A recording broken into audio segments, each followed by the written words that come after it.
All right. Good flipping morning, ladies, gentlemen, all stops between. It's another episode of Coffee and a Cup of Color. Yours truly, the host, Culler, bringing you the color commentary for the morning. We are going to talk Bills. We're going to look at what they got to say about us. We're going to go into a little bit of a dive on the conditions of the game, a few stats, latest injury report. We'll see what Anthony Weaver had to say yesterday.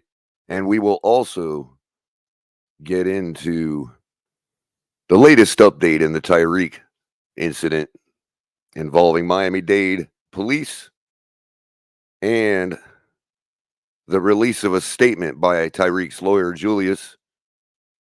We consider him a friend here at TFTG. Hit the like button, ladies and gentlemen. Make sure you're chatting it up. Share with your friends. If you're over on Twitter, Twitch, all that, get over here on YouTube and subscribe to us. If you'd be so kind, we could certainly use all the help we can get, all the likes we can get. And I also wanted to say, before we get into everything, today is September 11th. And for the first time in many, many years, I almost forgot. I remembered last night around 10 o'clock what today was. And so I remember where I was at like it was yesterday. Many, many years have gone by since the last time we were so united as a country. And I just hope we can get there again. Stop all the nonsense. So I want to go ahead and have a little moment of silence for the souls that were lost on that day and the souls that have been lost since then.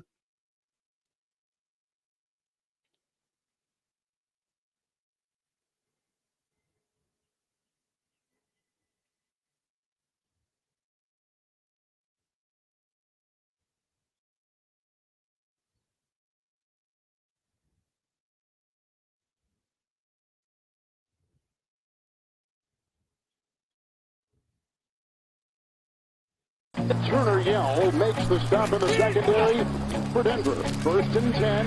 The fake. Good. Block in there, and down it goes. Caught at the 30. This is the dynamic Hill. He's in for 6. Tyreek Hill. Touchdown.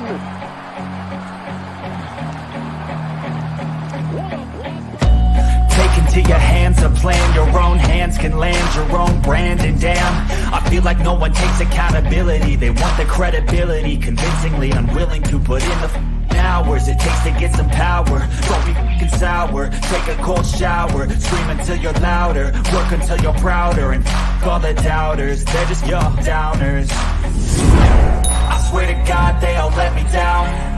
I always fought just to wear the crown. I'm off, it's these fucking clowns who were all taught they deserve an ounce. It's only worth it if you work for it. It's been hard for me not to find myself more upset the more I think about it. And that's because of, my teammates and trying to put myself in that emotion or in that situation that they've described emotionally. And then knowing more than that, I think the thing that fucks me up, honestly, to be quite frank, is knowing that I don't know exactly. I don't know what that feels like.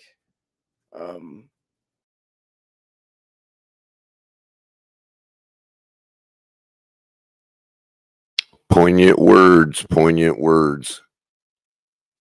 Sentiments shared, Mr. McDaniel. We'll get into all that, but I think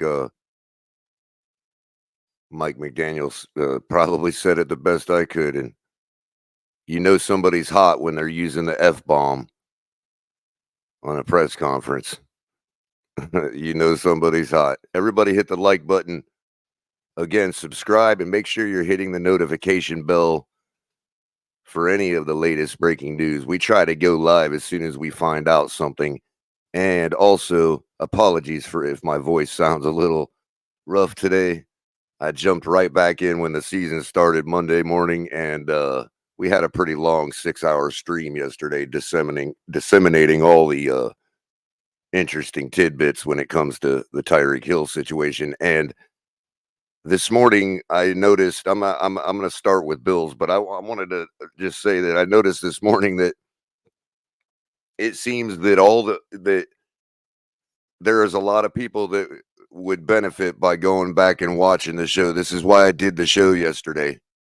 So everybody that watched it needs a helping hand, feel free to clip whatever you need to make your points, because it seems that nobody still understands, either because they're choosing not to, because they didn't watch the video, or obviously watch my breakdown. That's why I encourage people to go watch it yesterday, from yesterday, because it seems that people are still under the impression that Tyreek Hill was not cooperative. I've even seen people today say that the man didn't roll his window down. It's absolutely bonkers. Okay. But as I said in my intro, Jules put out a statement. That's Tyreek's lawyer. Highly respectable individual and knows his stuff. And didn't allude to a lawsuit or anything, but I'm telling you, by the verbiage of that letter and knowing what they stated in that letter, I'll be reading it here soon. So stay tuned and keep your volume up, because the contents of this letter say, hey, look, this is what we think happened. And anybody in their right mind, if that happened to them, would be suing over it. So I cannot imagine a scenario that a lawsuit is not coming. That's my own speculation, but I can't imagine that they're not going to go full boat with this. And when I'll get into it that soon, and read that for you guys here shortly. But I wanted to get into what we're here about for a minute. It's game day eve, people. It is time for Buffalo to come into Miami and get their medicine served. And I'm all for it. Y'all ready for this one? We're going to get into the details of the game really quick, as long as you guys hit the like button and get them likes up. And make sure you're visiting TFTGnetwork.com, which I have pinned in the chat for easily going and clicking on it to check out all of the content on our website, because everything you can find TFTG can be found there. And if you're confused as to where to go to reach us for something like Twitter or YouTube or whatever, want to know a little more about us, want to hit the shop, get a cooking folk apron, because when you're cooking folk, you got to make sure people know it. You can find all that at TFTGnetwork.com. HB has done a great job curating all our content, putting it on the website. Everybody make sure you're shouting out HB. Whenever you see him, he'll be in the chat under the name Zippa Media. So if you ever see that, make sure you're telling him thank you, because we wouldn't be able to look at this background I got right here with the cup of color and all that. I mean, that's HB's work right there. I love it. I think it's great stuff. And so we wouldn't be what we are without him. So make sure you're always thanking him when you see him. Shout out to a few of you in chat. Omar Brown, I see you. Dad Dean, always coming in the morning. Dolphin Dawn. And of course, Adam Sadowski. Met Adam before at the stadium. Andres Negron, how you doing?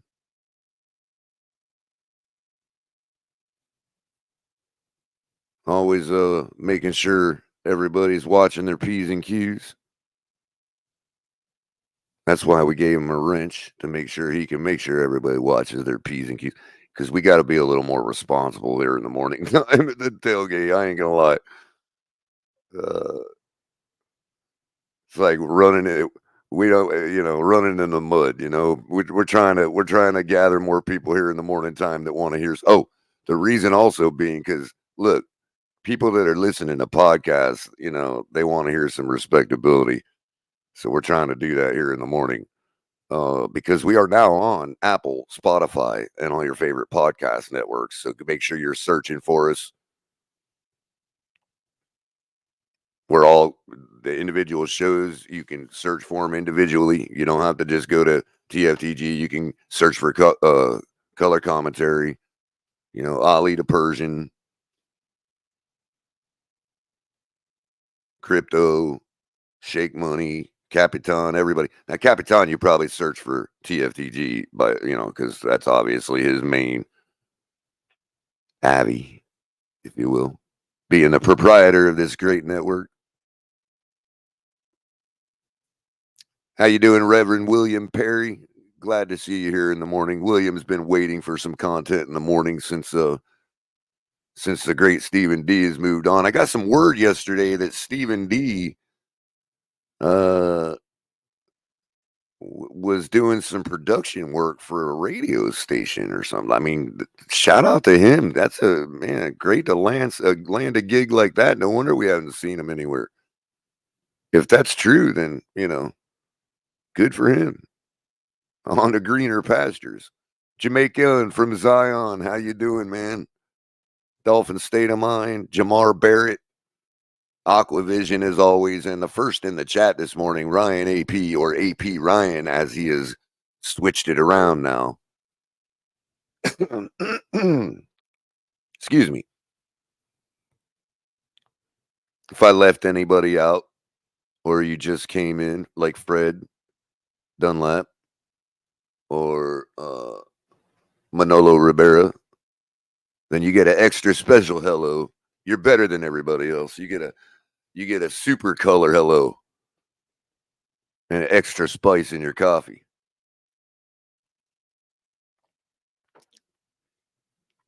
So it is a beautiful, sunny South of Florida morning right now. A little cloudy, but it is hot. It is humid.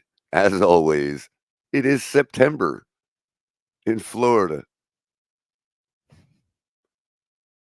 So we're going to get into the game really quick. That's what we're ultimately here for. I've got the evening conditions according to AccuWeather for game day. That's tomorrow evening game day.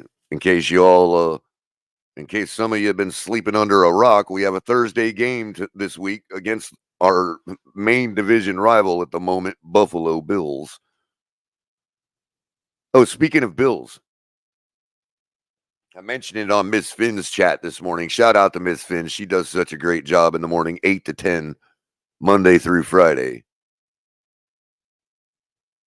Wakes everybody up with Dolphin content, ready to go. I don't know how she does it. I don't know where she gets the energy from that early in the morning.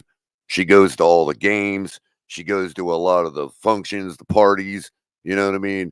This girl's all over the place. And I just don't know how she does it. The level of energy, and to have that smile in the morning, every single morning. Man, good job for her. Get over there and subscribe to her. I know we got at least almost 5,000, like 4,500 subscribers we could break off that need to go over there and subscribe to Miss Finn's. She was jamming on Twitter yesterday. Had like 4,000 or 5,000 listeners on Twitter yesterday. I don't know what was going on, but make sure you're checking out her channel. I will be joining her tonight as her humble co-host for League-Wide Wednesday over at Miss Finn's. We talk about the whole league. We do league-wide pick'ems. And between you and me, I can talk to y'all. Y'all are my audience right now, so I can talk to y'all, like we're backstage, okay? I really don't want to show up there tonight, to be honest with you. Yeah, you heard me. I hope she ain't around to hear this, but I don't really want to show up tonight. I went 4-12 in the pick'ems last week. Yeah, you heard me. I went 4-12. So I got a lot of work to do this season to save this season. Otherwise, yours truly is going to lose all credibility with the community. And you know what happens if I lose all credibility with the community? I am nobody already. I mean, shout out to the 70 of you listening on YouTube, watching on YouTube and Twitter or wherever you're at. I'm like nobody. So if I don't recover this season, it's done for me. I might as well go fade into a corner. Another failed attempt at somebody,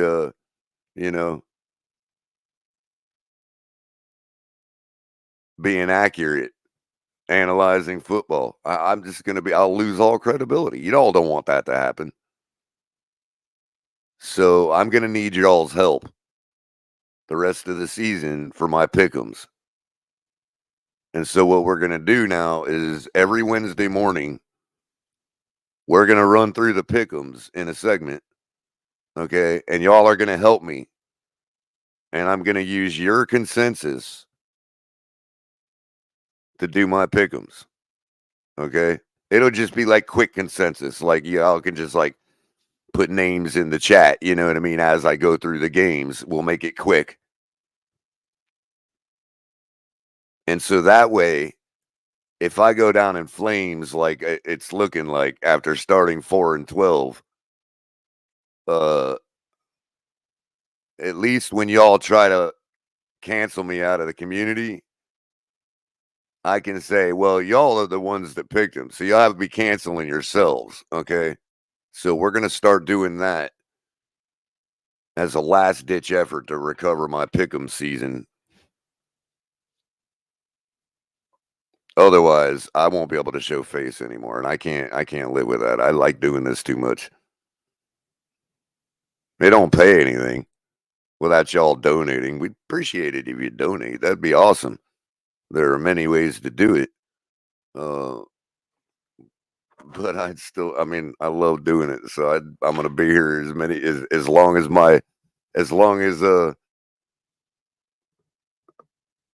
my body physically allows me able to. That don't always happen, but as long as it does, I'm going to be doing this.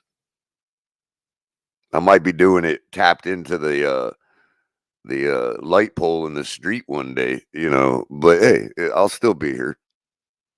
Might have a little 10 over me, but whatever. It works. We've known that to happen before. Good morning, Shekel. Good morning, Cat for Life. Been a while, Shekel. Good to see you coming around. And the season's starting. You're probably fired up too. Timothy Washington. Timothy Washington has probably got the award for number one chatter, like for the last probably 2 weeks straight. Like he's got the orange jersey right now. You know what I mean? He's been a live one lately. Always great to have you here, Timothy. Appreciate you coming by and supporting us. So game time weather. Well, roughly game time weather. Evening weather forecast for Hard Rock Stadium, Florida. That's what AccuWeather calls it, because you click on the game time link, and it says Hard Rock Stadium, Florida. Expected temperature 82 degrees in the evening. A real feel, which is the heat index, of 91 degrees. Now, the evening constitutes like 5, 6 o'clock and beyond. Their night temperature shows a little lower, so it's going to ease off a little bit throughout the night. But evening temperature, 82 degrees, real feel of 91 That's what Buffalo's coming into play in. Now, granted, they won't have the sun beating down on them. That probably is going to help. But don't underestimate how hard it is to still play in that level of heat and humidity in the evening time in Florida. I've done it before. It's still not fun. Everything is soaking wet. The ball is going to be wet. Expect that. If our guys get ahead of the curve and you know, keep good ball control and protect the football, that could be a point of advantage if Buffalo's not remembering that kind of stuff, because the ball is going to be wet. It's going to be slopping wet out there Thursday night. That's my guess based on current weather forecast 1 day out. Humidity 84% in September. You know what's going on in September right now in Buffalo? Blue skies, sunshine, nice, dry, warm air with a cool breeze. That's what it's like likely in Buffalo right now. If the sun beams on your face too much in Buffalo, just stand in the shade. Shade ain't helping you in Miami. You're going to have night helping you, trying to shade the sun. The sun's going to be on the other side of the earth, and that still ain't going to help you. So I would suggest that the Bills be prepared. Dew point 77 degrees, wind gusts of only 7 miles an hour. The wind will be out of the south-southeast at 5 miles an hour. Cloud cover 87%. 25% possibility of rain. Expecting 0 inches, visibility 10 miles. The cloud cover 87%. That, I mean, at night it really don't matter, but that suggests that it may be stormy, but they're not calling for any rain. So those are upper level clouds. They're not going to bother nothing. Moving into the night, which again, they don't tell you what they constitute as evening or night, but they're showing 79 degrees, a real feel of 88. Same winds, same chance of precipitation.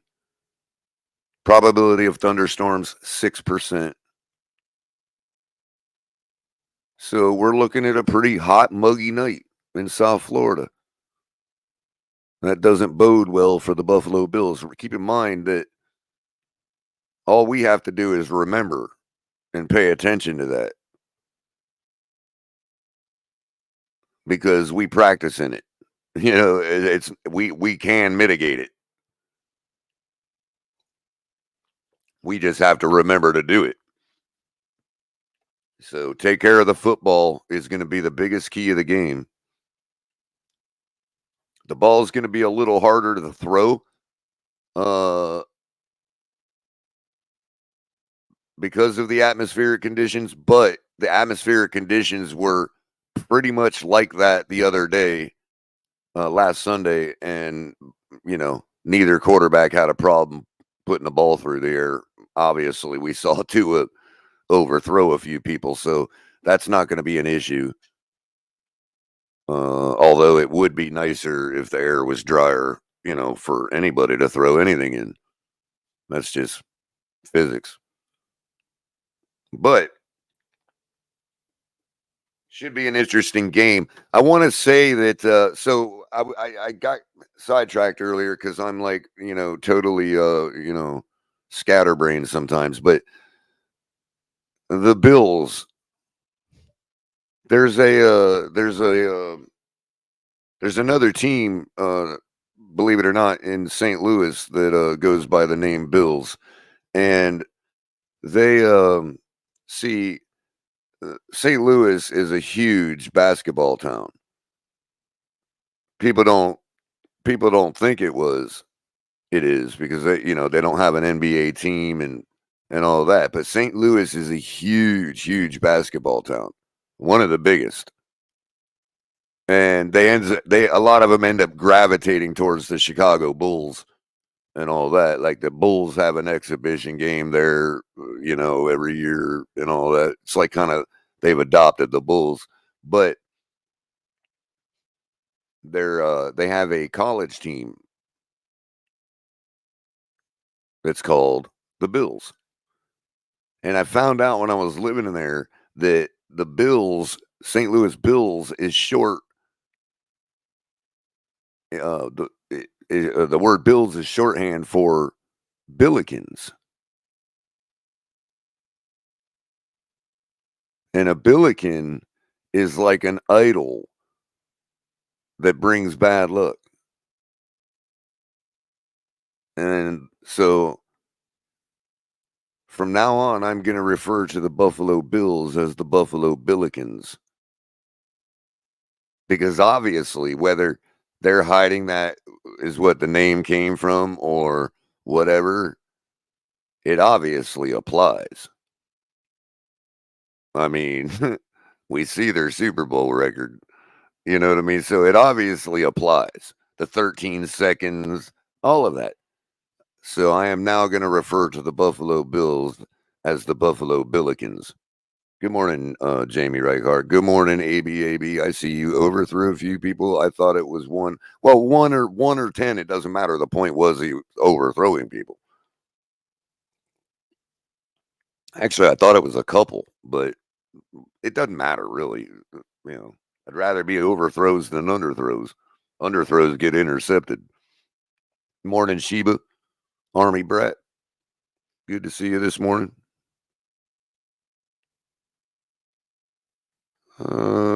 G is up in here too. What's up, G? I see El Capitan reminding everybody to hit the like button, especially before I lose my voice.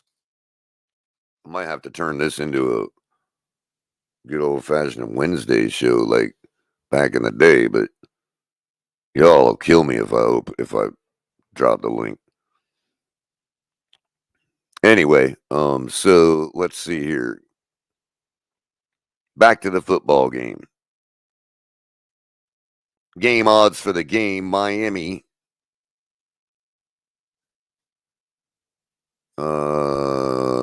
Favored, showing -2.5 on the money on the spread. -140 on the money line. Buffalo +120 on the money line. +2.5 on the spread. Now you figure on the spread, they give you 3 for being at home. So it's just about even. I mean, you can call it Miami a half-point underdog if you want. You can call the Bills 2.5-point underdogs if you want. But this game's just about even. They're expecting a field goal to win it. Matchup predictor, according to ESPN Analytics, much better, much more favorable for Miami than it's been in the past couple seasons. Just to remind you or give you an example, the last time we beat the Buffalo Bills in Miami a couple seasons ago, Mike McDaniel's first year. Yeah, I know, right, AB? I might have to. I think they had the Buffalo Bills like 72% to win that game, if I remember off the top of my head what the pie chart showed. For this game, they have the Buffalo Bills with a 50.6% chance to win this game, and Miami at 49%. That actually doesn't bode well for the Buffalo Bills, considering that tells you right there how much their team is diminished on its roster, as far as how the mathematicians and analysts and all that, how they factor in the roster and the difference between the last couple of seasons and what they're putting on the field this year. that matchup predictor actually is illustrating that.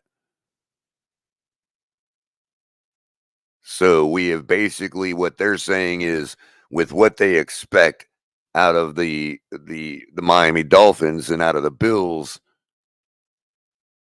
has now pulled to within even. They're basically saying we're even teams now.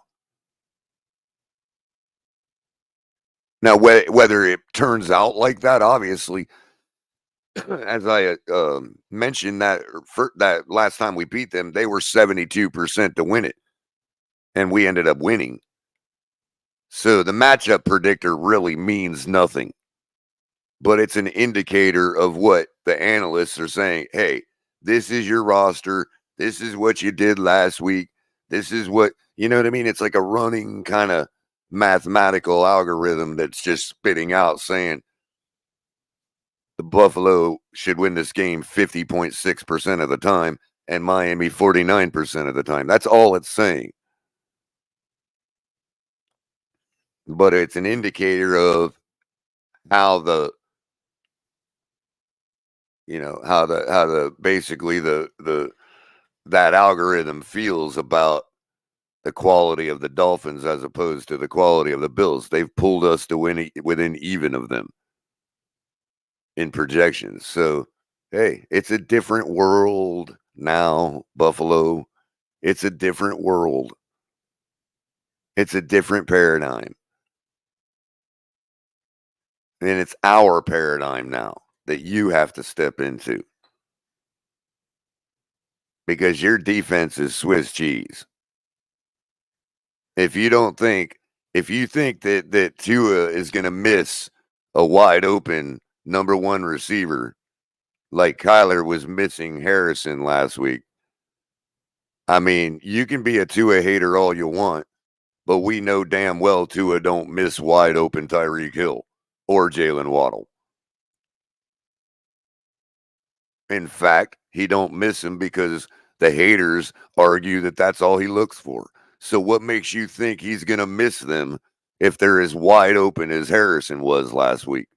Do you think Tua would have missed Harrison? No. Nope. Not even close. So Buffalo's got some work to do in their secondary, and this could get as ugly as Denver did last year, to be honest with you. I'm not saying I even dare think it will. I'm just saying that nobody thought that about Denver either. You know, 70 points? No, they still got Josh Allen to milk the clock down. But I don't know. Like somebody said today, it's either going to be a close game or we're going to blow them out. It's the days of them manhandling us all day are done. And that's literally what that pie chart, that projection pie chart is showing. The matchup predictor, as they call it.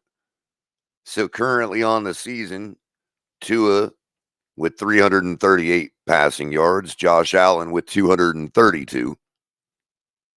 Allen with 2 touchdowns, Tua with 1. Obviously, Tua has 0 interceptions. It doesn't show any for Allen, but I don't know if Allen has any or not. I'm not going to speak on that.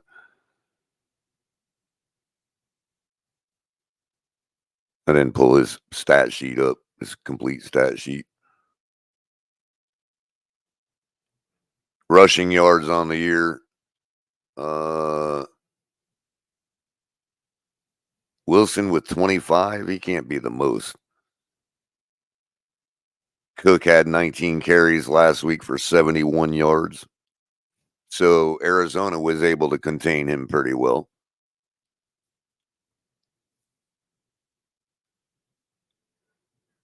And by the way, this is just a quick overview on the game. This is just a game matchup screen from ESPN. So it's a quick overview. Coleman had 4 receptions for 51 yards last week. Tyreek Hill with 7 receptions for 130 yards and an 80-yard touchdown after being manhandled by the police for no reason. Goes into the stadium, didn't learn his lesson apparently, because he goes into the stadium and proceeds to get arrested by Jalen Waddle again for speeding on an 80-yard touchdown run. I don't know how the Bills have an answer for that based on how they looked against the Cardinals. I don't know how they're going to have an answer for that. What's up, Shake Money in the house? Good morning, Shake. Well, it's time to be cocky, G. You know, when can we be cocky? It's the season, bro. It ain't like the Bills looked great last week. The Cardinals ended up being what they are, and the Bills took advantage of it and came back. Sure. That's Josh Allen. But as you astutely point out, it was our defense that got us going last week. Well, then they need to contain Josh Allen then, and we'll be just fine. You know? That's really the key to this game, is containing Josh Allen and taking advantage of possible turnovers because the ball's going to be wet. And protecting the football for yourself. Then it's just a matter of executing on offense. I think if we can score 31 points in this game, we're going to win it. Like that's, almost a lock. Like if we score 31 points, we win it. This game is a race basically to like 27, 28 points. And the team that scores more than that is going to be the winner. That's how they've gone recently, if you look at the scores. Other than the really tight matchup that we won. I think it was 21-19.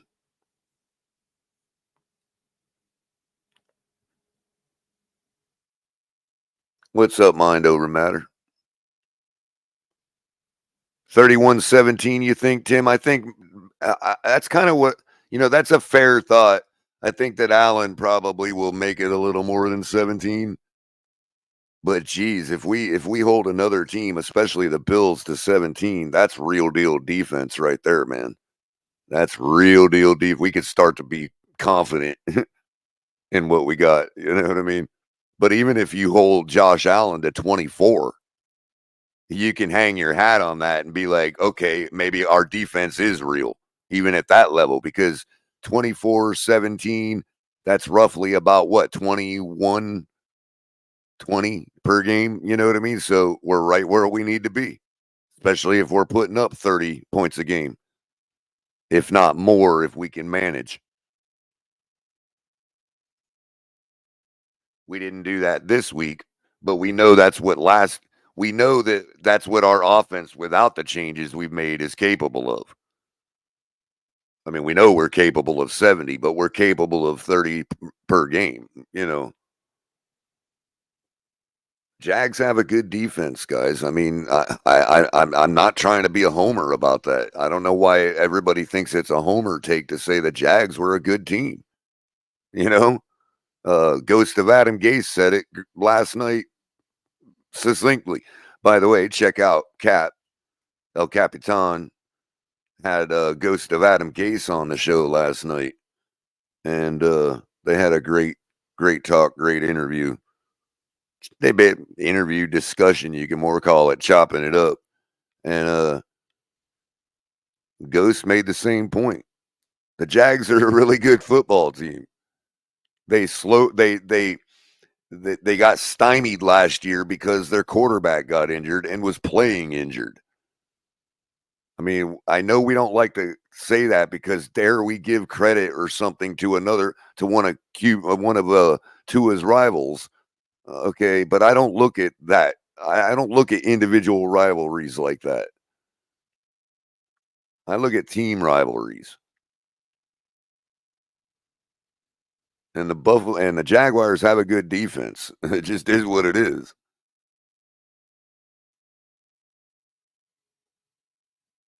That's one of the things they've always hung their hat on. They're kind of like us in that respect because they play in a hot environment too. So they take advantage of that by building good, fast twitch defenses that, gas out their opponents. Look, the Buffalo Bills put up over 500 yards of offense on us last year, or the year we beat them. In the game we beat them, we had 19 minutes time of possession, but we took advantage of every single minute so that our defense could just gas their offense. Their offensive linemen were falling over. Like the drive that they got their last field goal on. Their offensive, the reason they couldn't convert that first down and they had to kick the field goals because their offense was falling apart. And then you saw when they on the last drive when they got the ball back, you saw the pass into the dirt by Allen. That he was just gassed on that play. You could see it. I mean, I was at the game. It was hot as Hades that day. You could. I mean, it's kind of like when you're out playing with your buddies and you're like, it's really hot and you've been playing a while and it's like that one time you just I ain't got it, and he gave every bit of effort to throw that ball, but he just had nothing left. And that actually is what won the game for us, the weather. I'm not saying it's something you should rely on. I'm saying it's the reason we build our defense that way. And the Jags do too. So does Tampa. We're all familiar with the Tampa too. So my point being, the Jags have a good defense. What we did last week was it wasn't special, but it was like, okay, we got a really tough earned win against a good team. Isn't that what we wanted? It builds character. It makes us feel like tomorrow night that we're on the same level. And according to the matchup predictor over at ESPN, we are on the same level. 1.5% difference? That's even. Especially when there's a bias towards the Bills. You remove that bias, it's 50-50. Could be 51-49 us. Injury report for the game. These are just this is just a short list kind of that pertain that apply to this game. I'm not going to list off all the people that have been out. You got for the Miami Dolphins, you got Malik Washington questionable for the game now. That's his status as of today. Estimated return date September 12th. So he's estimated to return tomorrow. Status is now questionable. Devon Achane, same status, questionable. Return date tomorrow. Raheem Mostert, questionable. Return date tomorrow. Jalen Phillips, questionable. All of these have a return date of tomorrow. And Jalen Ramsey, questionable. We saw Jalen Ramsey kind of gingerly walking around. At least I noticed it anyway. I don't know if y'all did. But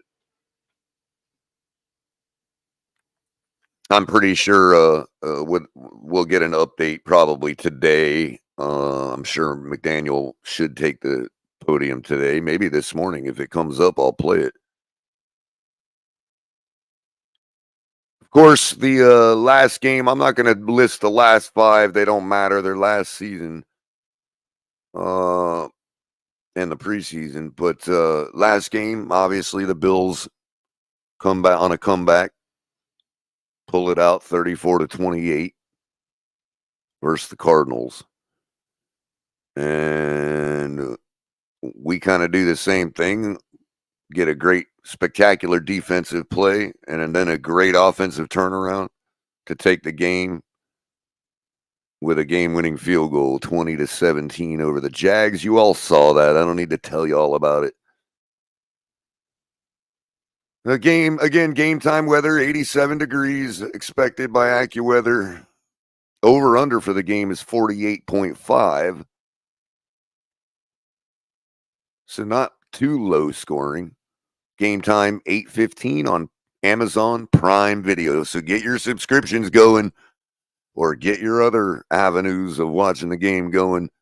If you're in the 305, I'm pretty sure it'll be on. I'm not saying it officially because it doesn't show it here. I'll look it up as I'm talking. But it should be available on Channel 4 locally. They usually are. Let me double check that for you real quick. NFL should show it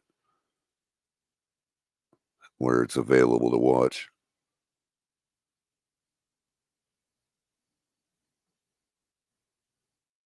Let's see. Billikens versus Dolphins. 8:15 on Prime Video. How to watch.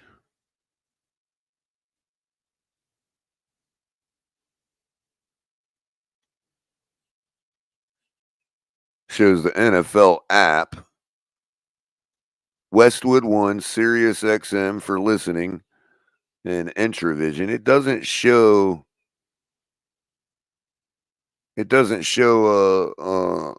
listed on the website Channel 4, but it should be available locally on Channel 4. I can check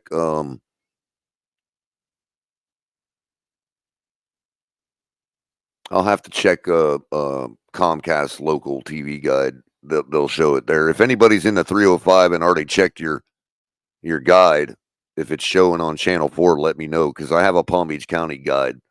It doesn't show Channel 4 on ours.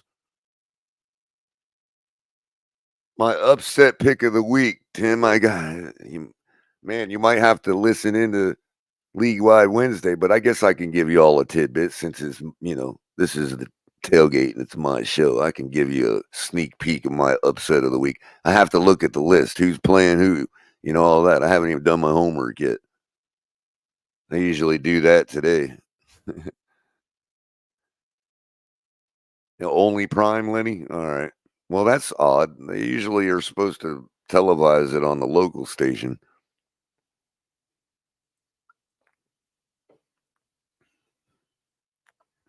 But either case, I'm going to the game. That's the easiest way to do it. If anybody's got a parking pass for less than $100, let me know. If you ain't going to the game, yellow preferred. I don't need no gray pass. I just got a text message. That means something important might have just happened. Oh, I just got the word. Mike McDaniel just did his presser. Mostert and Achane, it looks like, are both game time decisions. That's breaking news. Hold on a second. Let me do this right.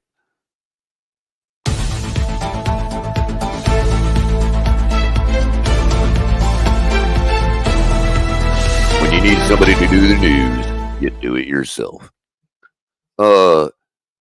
Breaking news, Mike McDaniel just had his presser. We'll be playing it in a moment. It looks like Mostert and Achane. Oh, I'm sorry, Mostert is out.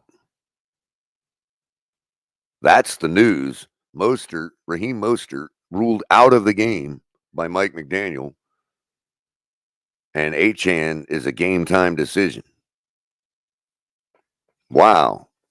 Tell your friends, ladies and gentlemen, Mostert ruled out by Mike McDaniel this morning with a chest injury. Interesting.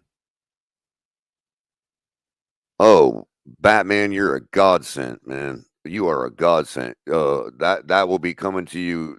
Hold on to it. I just got to get the authorization to send it to you as soon as I do momentarily. Yeah, or as soon as I'm able to. My hands are full, obviously, doing the show. But yeah, don't let that go. You got it, buddy. I'll even give you I'll give you 55, man. Either case, yeah, don't let it go. Hold on to that booger because I ain't walking from gray parking. I guarantee you that. It's sold. Sold. Anyway, just don't let a bidding war start. You know what I mean? My limit's 100. I got gray parking. There was only one reason I got gray parking. I want to see if it's gonna make me throw up. And it just about did.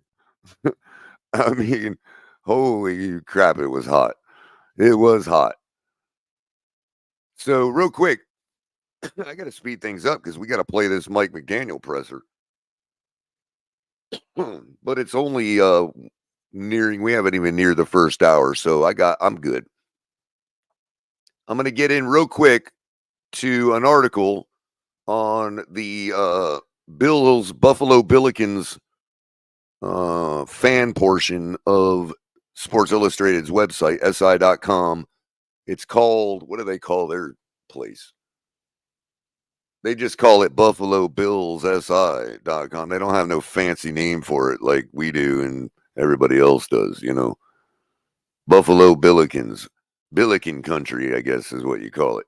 Anyway, Bills versus Dolphins. Top 5 storylines to watch in NFL Week 2. This is from Buffalo Bills writer Greg Vorse. Fresh off the press this morning. So this is how they see the game. We got to do this. It's enemy territory, people. Get the likes up because I don't want to do this without more likes. I do this so you don't have to. Thank you so much, Batman. And everybody shout out to Batman. Even though he's wrong, he does a great show over on Twitter. Maybe one day he'll fire back up YouTube. We'll have to push him. Good morning, Pete. You might be right about that, Pete. Now, from what I understand, and you did the all 22, I haven't caught your replay yet. I have to because I want to look at it. And I haven't looked at my all 22 yet. But from what I understand, Julian Hill on one of the drops that he had, if that gets secured, it's looking like that might have been taken to the house. From what I hear, that's a rumor. So, well, and Dad Dean, Jeff Wilson will start. And, obviously we'll call up Jalen Wright this time. And I don't feel, that's the great thing here. And maybe I'm the only one. Okay. But I think our running back room is so stacked that this was to be expected. And I shouldn't say it was to be expected. It was to be prepared for. And to be honest with you, I'm not worried in the slightest. It's almost like it would be no different if McDaniel said, you know what, we're going to healthy scratch Mostert this week instead of Jalen Wright and run Jalen Wright. If they feel that comfortable in him, based on my eye test, I agree with him. So I'm completely comfortable. If we get nothing out of him against the Buffalo Bills, oh my gosh, you know what I mean? But we've traditionally, the past few games, been able to run the ball well on them, believe it or not. I think people miss that. Achane ripped off a 55-yard run against them. So call me a homer, but I'm completely not bothered by that news whatsoever. I'm a little more bothered by it. I mean, I'd like to make sure Achane plays. That's not going to be helpful at all if he don't play, because then we're down to 2. One rookie. I mean, that would start to worry me a little. But if we're got to go without Mostert, I half expected them to shelf Mostert anyway and start getting Wright some carries. Because if you're talking about all things being equal and Wright turns out to be either a star or at least as good as Mostert. Now you're talking about the guy you got healthy for the late stretch is the veteran that you can trust more. You know, well, I was a little bothered by that. AB says he's more bothered that we cut Chris Brooks. I was a little bothered by that at first, but then seeing that, you know, I think he got like nobody else wanted him or put him on their practice. He just didn't get no traction in the market. So it almost makes me feel like they were right about that decision. But I thought eye test Chris Brooks would have been sufficient to have on a week like this week, sure. But we only carried 3 into the game last week. So we likely would have scratched him anyway for Jalen Wright. Although he could provide the balance for Achane. But with what we use Chris Brooks for, more of a fullback or more of a blocking role, I mean, Alex Ingold is cooking right now, so I'm not sure Brooks would have done much for us. Yeah, that's what I thought. I thought they released him completely too. El Cap says Brooks is not on Green Bay's practice squad.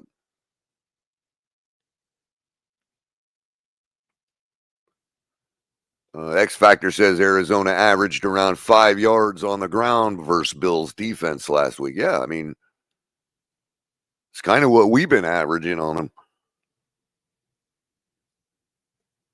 I'd have to look for sure, but let's get back to this article real quick. Bills versus Dolphins, top 5 storylines to watch for in NFL Week 2.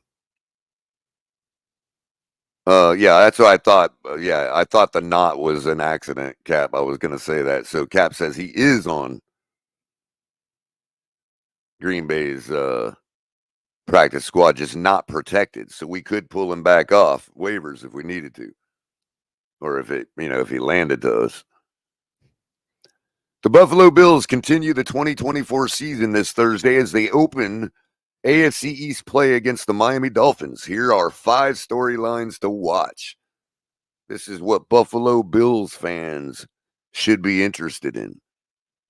The Bills open their 2024 season with a 34-28 home win over the Arizona Cardinals. The Bills now turn their attention to the AFC East rival Miami Dolphins as they visit Florida for Thursday Night Football. Let's see. The first storyline is who's going to control the division.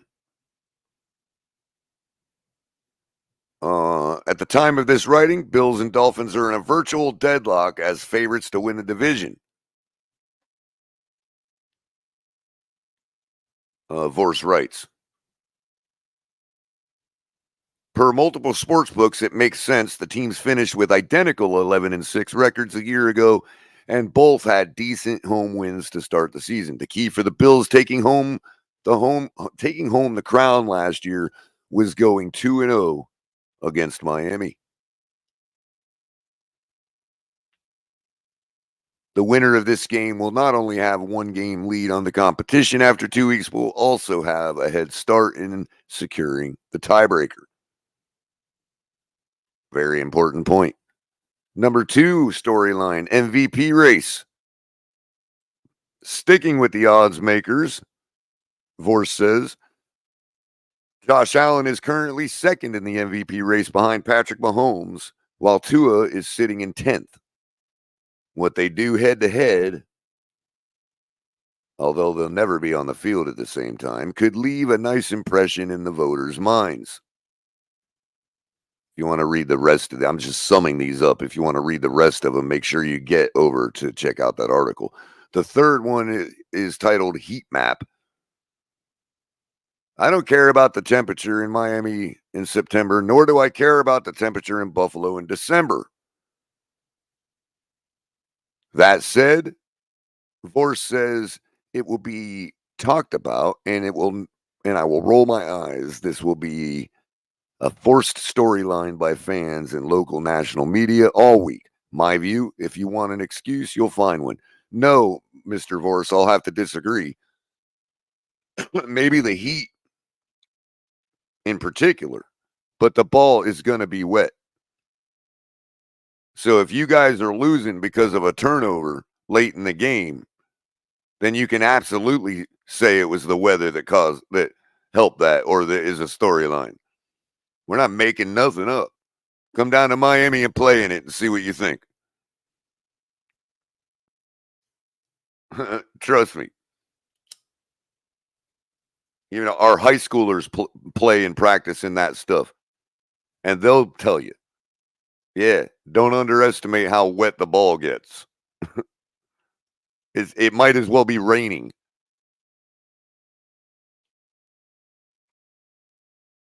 I think this is the fourth storyline.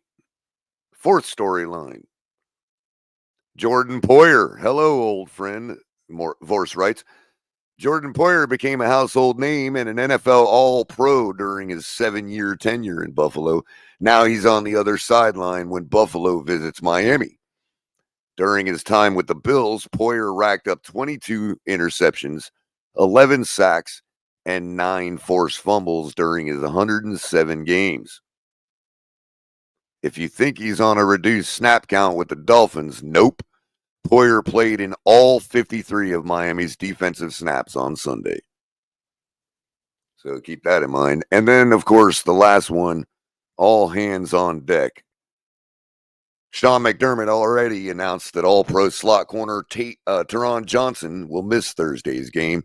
His loss is always tough, but when you're taking on Tyreek Hill and Jalen Waddle, the assignments are that much more important. I'd expect to see a healthy dose of Cam Lewis, who played 90% of the Bills' defensive snaps on Sunday, with Johnson dinged up. Buffalo's front four getting pressure without needing help would be a massive benefit to McDermott and defensive coordinator Bobby Babich against a high-octane Dolphins passing attack. We all know that. They're not going to be able to do it. I mean, Liam Eichenberg coming into his own, our offense gelling. We had three guys, I think, or 2 guys and 1 close to over 80 rating on PFS last week. Even Scummy's picking us to win 24-20. That's a fair score. That's kind of where I'm arriving at, something like that.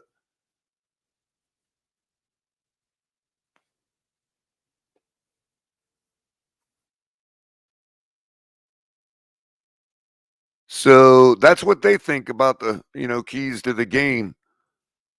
Let me refresh this page because I was going to start with Anthony Weaver, but now that McD's done his press conference, I'm going to have to look for it. Where is it?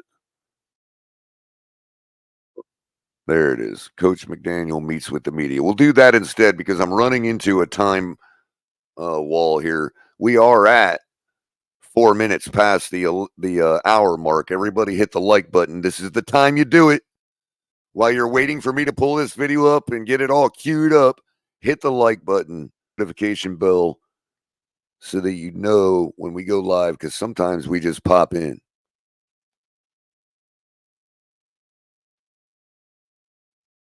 And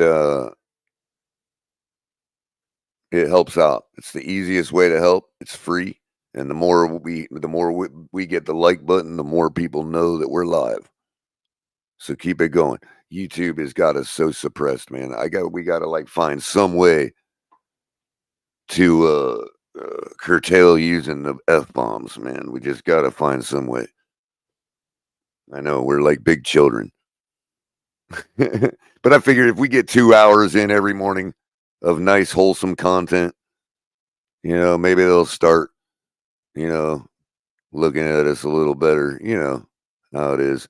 It always helps. You could take it out of their hands. Just throw us some bones if you want. You can do that with super chats and with Cash App, $ the Fins Tailgate. We don't ask much, but I just wanted to remind people because, sometimes they need the reminder. Back to the show, but done with that nonsense, housekeeping, and let's see here. Oh, that's the Tyreek stuff. We're gonna get into that.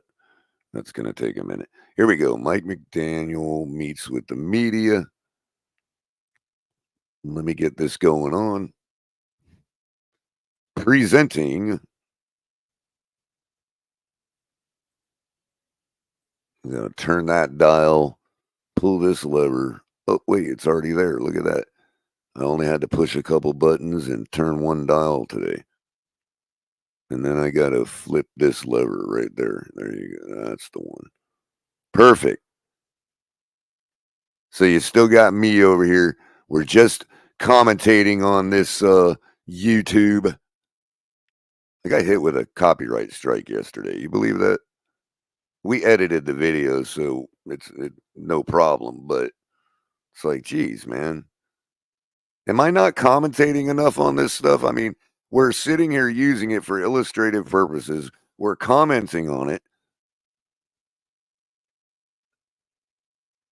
We're reporting it as news. We're doing all the stuff that is required to invoke the Fair Use Act. Well, man, they got to stop striking us like that. Just is what it is. So anyway, here we go. Let's see. Maybe we don't have 5 minutes of press conference starting soon banner. No. Oh, look, 34 seconds. You get so quiet. Hopefully That's mean you guys have plans for a setup in this situation here. Yeah. So, good morning. So just to address running back first, we expect to have Raheem and Devon on Thursday. Raheem, no. Devon, we'll see how it plays out today. Well, there you have it, right off the bat. Question was asked about injury status on Mostert and Achane, and Mike McDaniel right out the gate. Mostert, no, and Achane, they're going to have to monitor. There you go, right out the gate. Thursday night games are probably it probably should be your triggering point, Barry, because like I don't, like you gotta you gotta realize what is today. Today is Wednesday, right? Okay. Guys are just typically we don't even have when we do have padded practices, we don't even have them till Thursday, because typically after an NFL game, Wednesday, guys are still working through their ailments from the game previous. So it will there's several guys that will be feeling out and go from there. I think that's I mean, how else are you supposed to answer that? He's absolutely right. I mean, even if even if this injury or whatever was something he could play through, he certainly ain't going to have the turnaround by Thursday night. And I think we're starting to see the kind of the, I don't know if this was purposeful, but healthy scratching Jalen Wright last week. McDaniel's using his head here. You know what I mean? And until they legalize or approve, cannabinoids in the NFL, these guys are inflamed right now. They're still like, their bodies are freaking swollen. You know what I mean? They don't typically get back to even putting pads on it, like as he said, till Thursday. So don't. There's no reason. Jalen Wright is going to do the job. He's going to be just fine, people. I'm perfectly fine with it. And yeah, Pete says McDaniel looks good wearing black. Well, nice to hear you complimenting the guy. And Jess wants his shirt. So, apparently you and Jess are in agreement today. That's interesting, but I digress. Like, I asked you about this at the owners' meetings with Tyreek and his off-field adventures, and had you guys talked to him about them? Have you talked to him after this latest episode, and what was the response, if you can share any of that with us?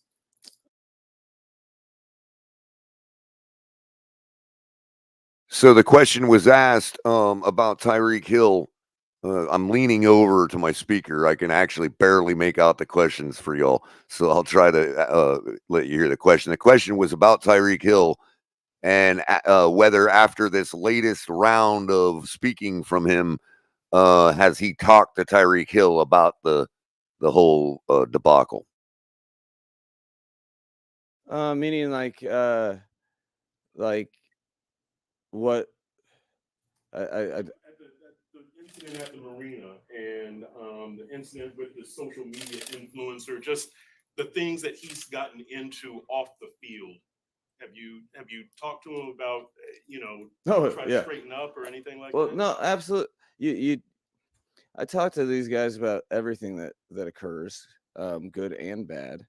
I talked to Tyreek about all the days that he's not in the headlines, because there's a lot of those too. So and I think it's important to just as people, and in my role where I'm trying to find every way to to squeeze out max all the potential in a human being.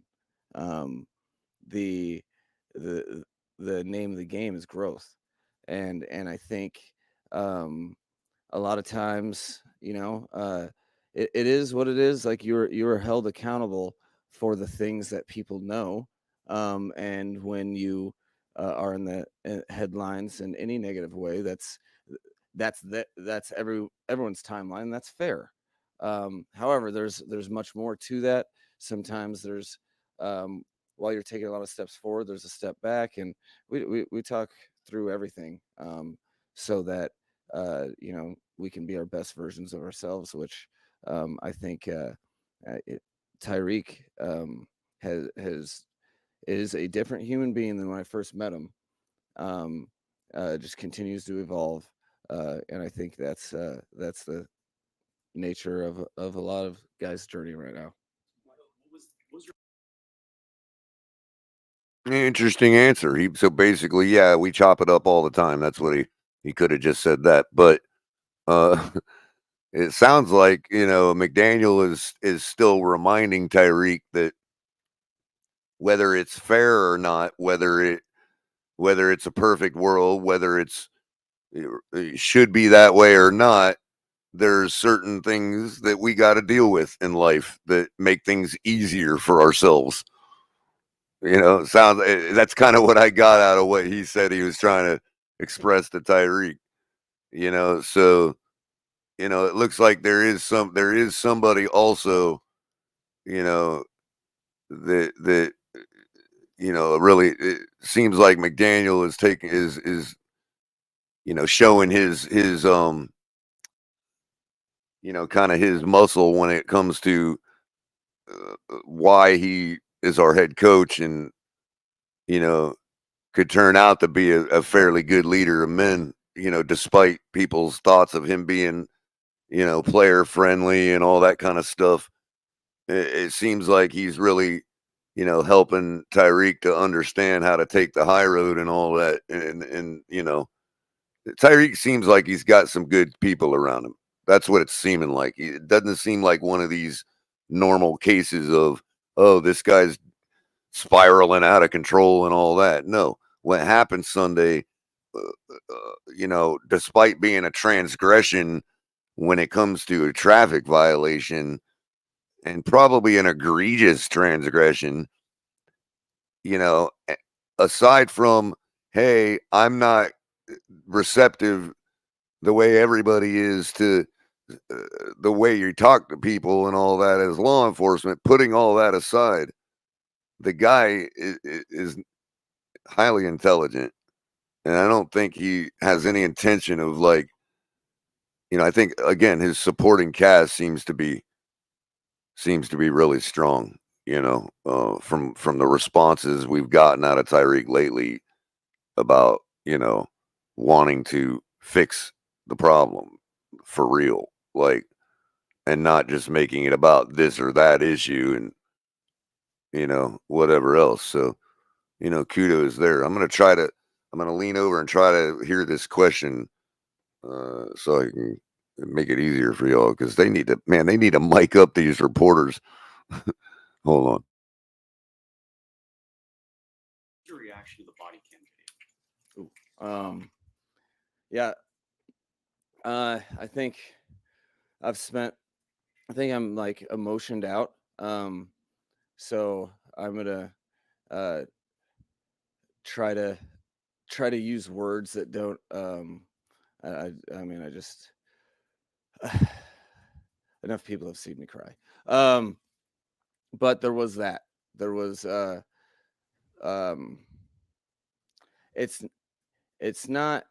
it wasn't shock, it was sadness. Right when you see it, and then I think he asked him what his initial reaction was to seeing the body cam. I think that's what the question was. and for an hour or two afterward, what was that, Monday night? Spent time talking to some players on the phone, and then spent some time talking to some staff members that I knew with our history together, that had experienced similar things firsthand. And yeah, you just don't. It's not shock, but sadness for sure. Now that you've seen the video, is there anything you think Tyreek Hill could have done differently in that situation? Yeah, I mean, there's all.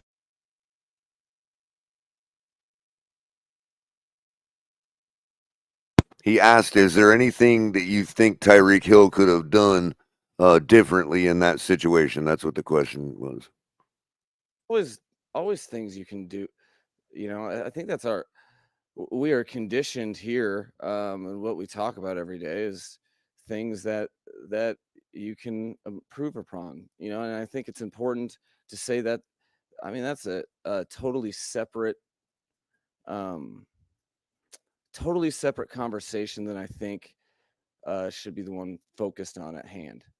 But for sure, and absolutely, those things are that's the first thing you do when you're talking to an individual directly. And then, but I think a conversation about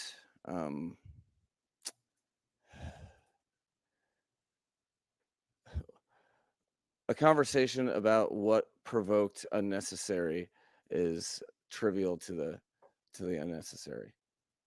Raheem, when did the chest injury occur during the game? I think that was spot on. What he was saying was discussing with Tyreek how he could have avoided being unfairly treated was trivial. It was, yeah, sure, but that's not the issue here. You know what I mean? Nobody's denying that Tyreek Hill transgressed on a traffic violation. Nobody's denying that you could act like a little, perfect little angel in order to not get ripped out of your vehicle and thrown on the ground. Yeah, we know that. That's what Mike McDaniel is saying. Yeah, everybody knows that. That's not what that's trivial. So making it about that is pointless. The issue is how he was treated as a human being through all of it. It don't matter. Like, what are we gonna like? Okay, so you did this. Now we have full license to treat you however we want, because for the moment it looks like you broke the law. I'm sorry. It just don't work that way. I mean, it's been working that way, but it don't work, obviously. And not putting aside the fact how it affects certain communities in certain ways disproportionately. I mean, and Mike McDaniel understands that. So continuing to bring up how Tyreek Hill could have made it better is completely pointless. You know, I mean, it's like saying, I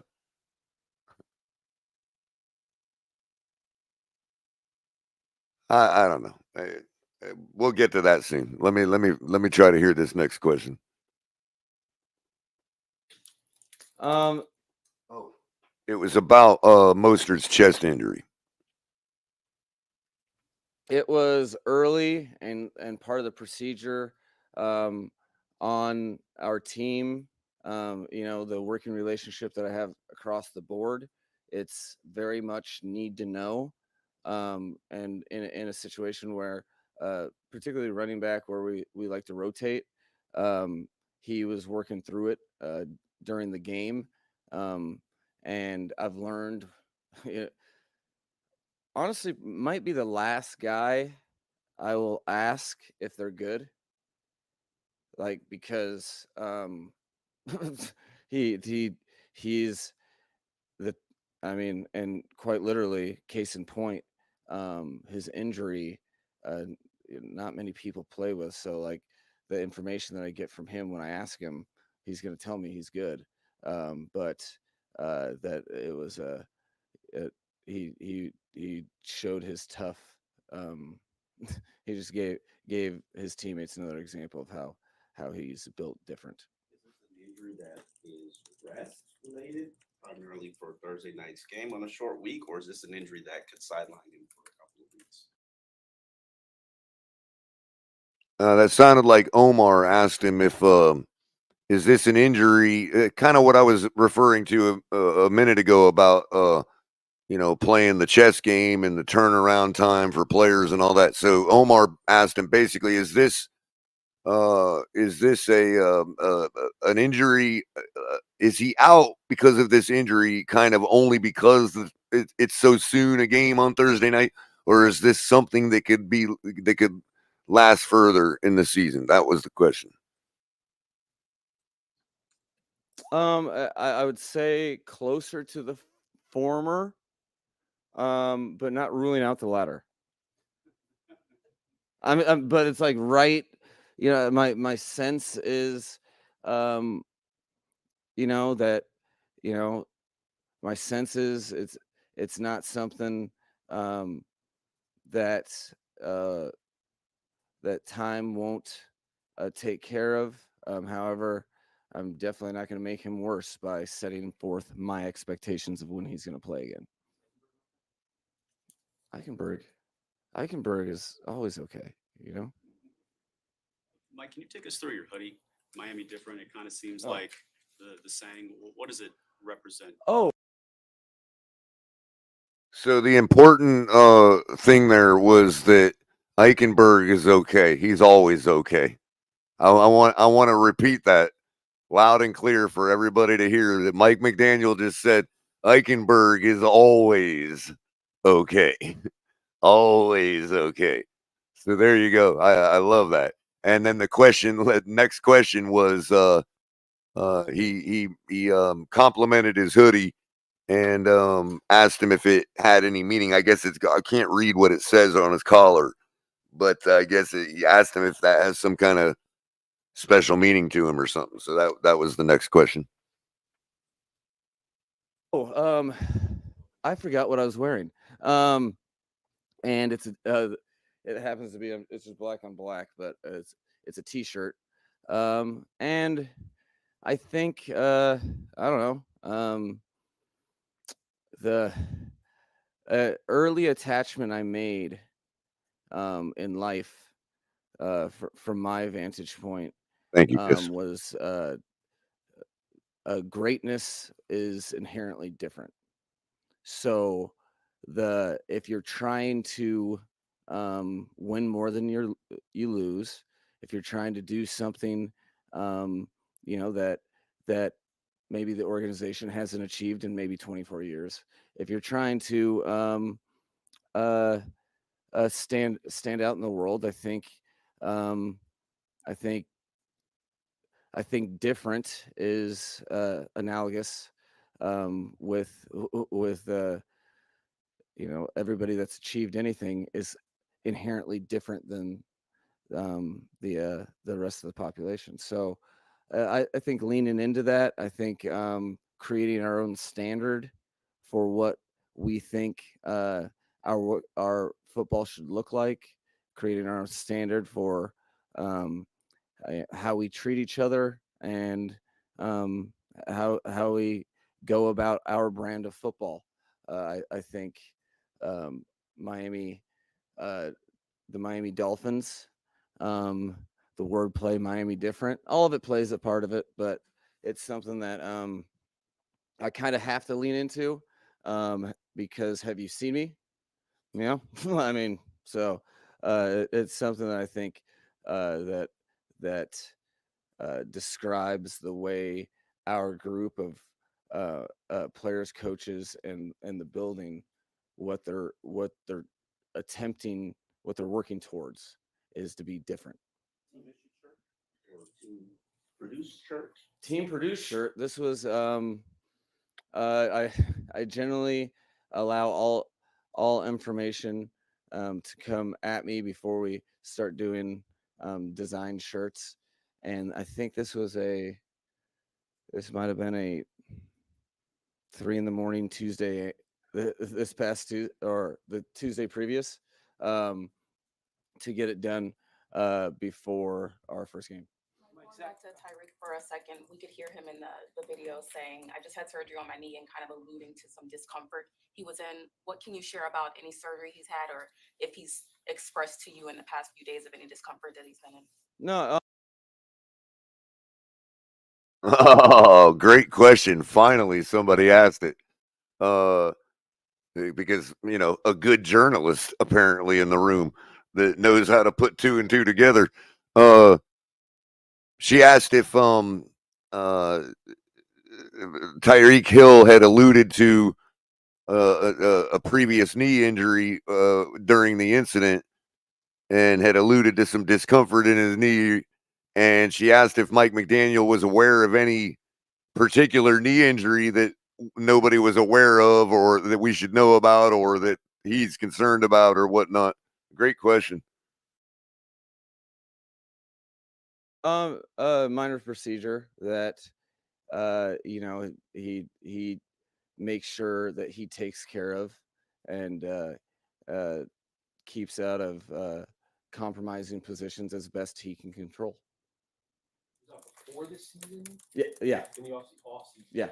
Thank you. Sorry. Zach Sealer, sorry, it was off season. I had to send the. Oh man, can somebody send me a screenshot of that tweet so like I can see it, like, because I was a part of it, sort of. I felt it. I felt the keystrokes. Zach Sealer, he said it's time to take the East. He said it's time to take the East. Let's go for it. I'm gathering that with this being Bills week, you embrace that theme and that. I'm sorry. I get the question again. The mid question camera raise while I make no, it just spooked me, but I get it. No, go ahead, and I just wasn't prepared for it. I can do it again. And listen, you're trying to capture the beginning of the answer. I got it. So Coach McDaniel, Zach Sealer said yesterday, it's time to take the East. Let's go for it. I'm assuming that with it being Bills week, that's a theme and a mindset that you embrace and endorse. Okay, so after all the funniness, the question got out, and the question was, Zach Sealer had tweeted yesterday that it's time to take the East, and alluding to the fact that it's Bills week and all that, and he was asking McDaniel if that's a sentiment that he shared, and that if it's something going around the locker room, that are they keenly aware of, that kind of thing, and if it's something that Mike McDaniel shares.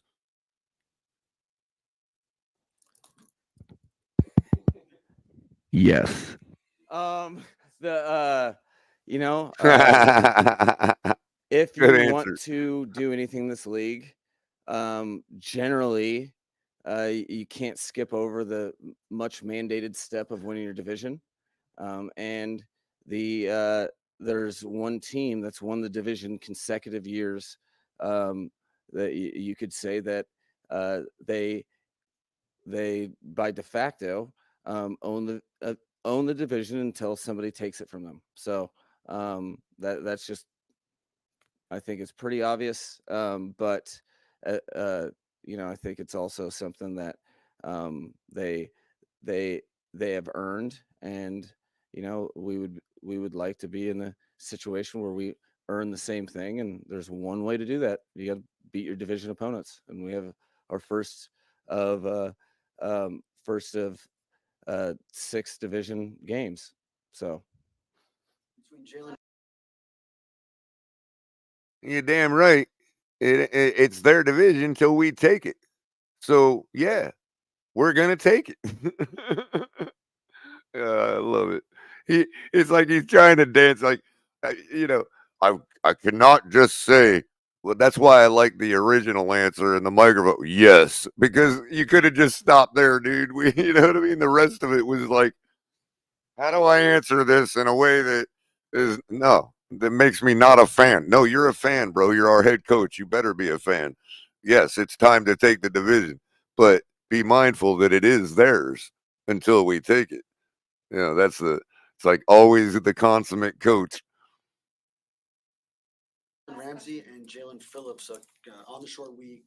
Could they play a similar snap count that you saw on Sunday? Could they have an uptick? You have to draw back a little bit. Which one? Yeah, the gentleman asked if with the short week, will Jalen Phillips or Jalen Ramsey be able to take the same number of snap counts, if not even more, or is he gonna scale that back?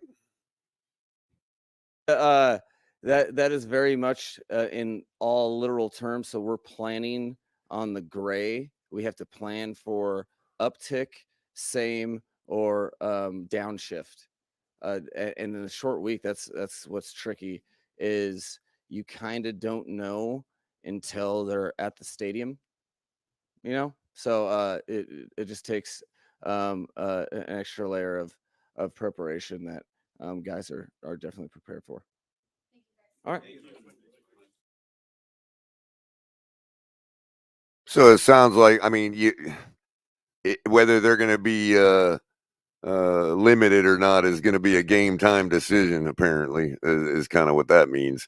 But I don't expect. I mean, Jalen Ramsey's a dog. We know Jalen Phillips is a phenomenal athlete.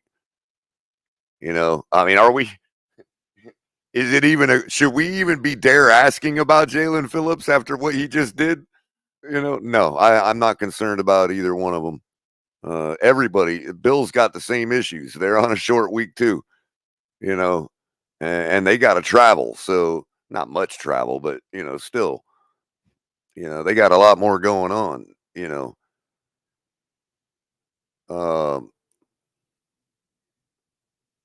So hey, it's going to be a great game. I think this is probably going to be at the start of the game, the most evenly matched these two teams have been when it comes to, overall roster, what we put down on the table so far this year. And, look, all of the intangibles, the weather, the travel, all of it. You can list every one of them and be like, okay, we've all got our problems to deal with. You know what I mean?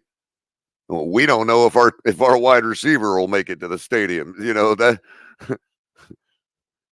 I was thinking last night they should have.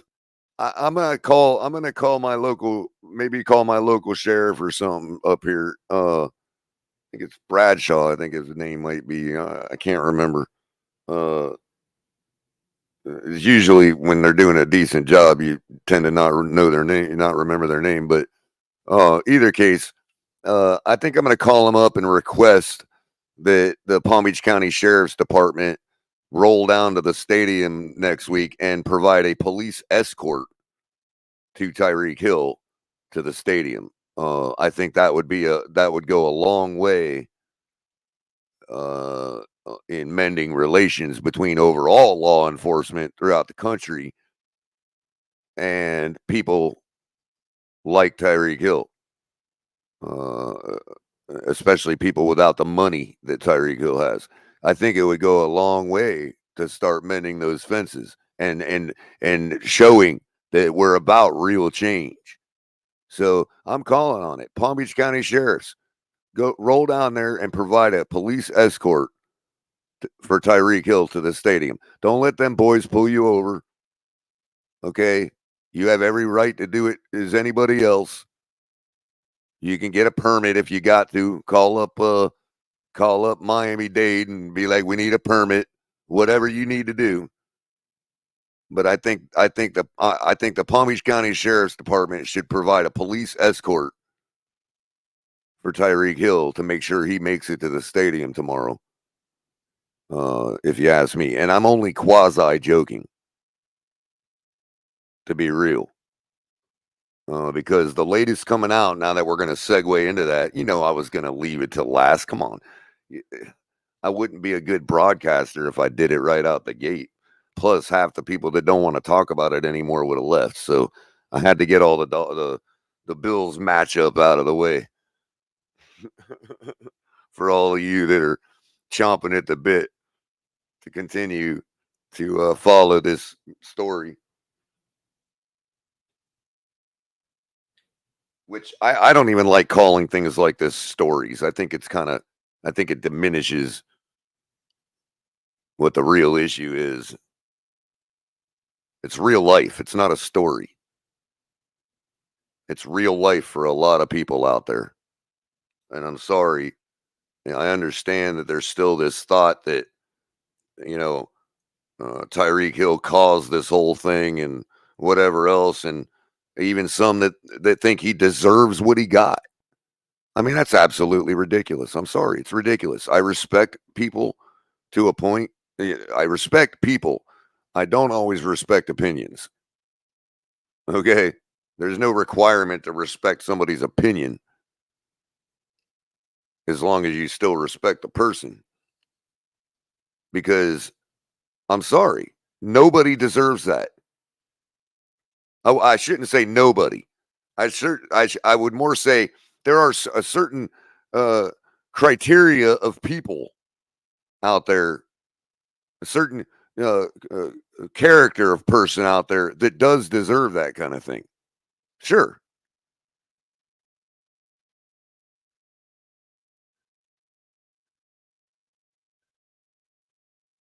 But if you think Tyreek Hill in that situation speeding 65, what was it, 60 miles an hour and a 45, if you think that's deserving of what he received, then y'all better watch your speedometers. Because what'll start happening is the cops in South Florida don't like to play these race card games. They don't do it. So what they end up doing is they end up treating everybody that way. They don't stop doing it. So y'all can keep sticking your heads in the dirt and blaming Tyreek for all this all you want. Because they're not just going to stop doing it. They're not going to just stop doing it to black people. They're going to start doing it to everybody.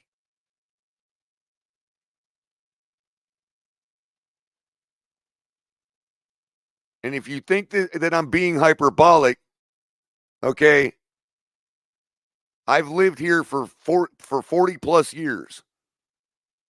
I know the law enforcement in South Florida deeply. From local police agencies to county sheriff's departments, county police agencies to the Florida state troopers. I've met them all. I've lived under their jurisdiction my whole entire life.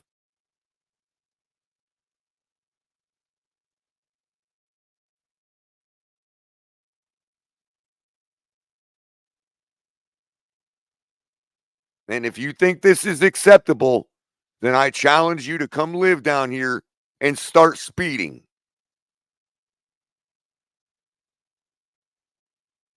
Or you better watch your own speedometers, because you know what?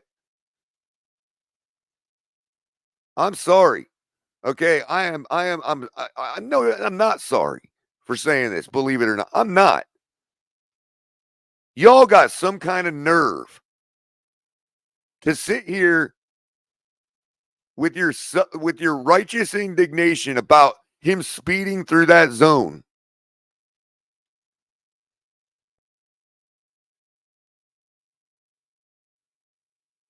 When every single day, I don't even drive in the Miami area. You know why? Because I don't have any business down there on a daily basis. But when I did, there's a reason it takes you 2.5 hours to get 5 miles down the road in the 305. There's a reason for that. You know what that reason generally turns out to be? A car accident.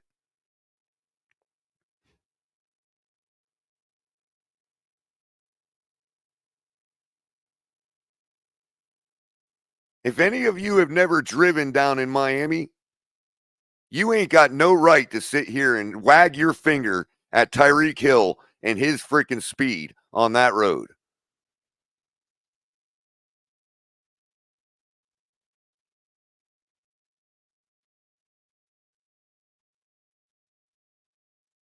Go buy a brand new car. Don't even buy the kind of car he had. Go rent a brand new car from your local enterprise. Go rent a car.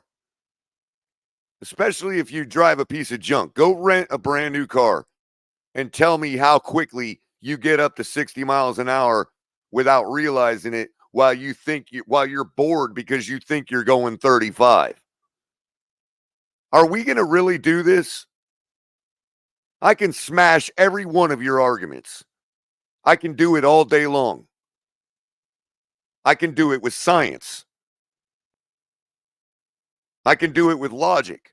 I can do it with whatever you choose. But I can smash every one of your arguments.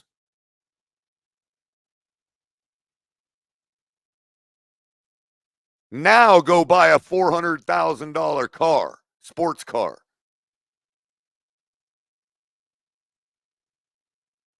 And tell me how quick you get up to 60 miles an hour without realizing it. No, you're not supposed to, AB. No.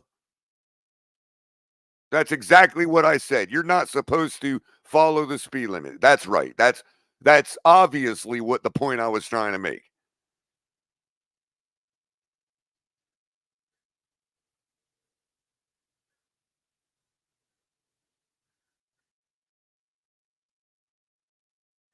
What I'm telling you is to put your goddamn finger back in your fist. Quit wagging it at everybody until you start watching your speedometer.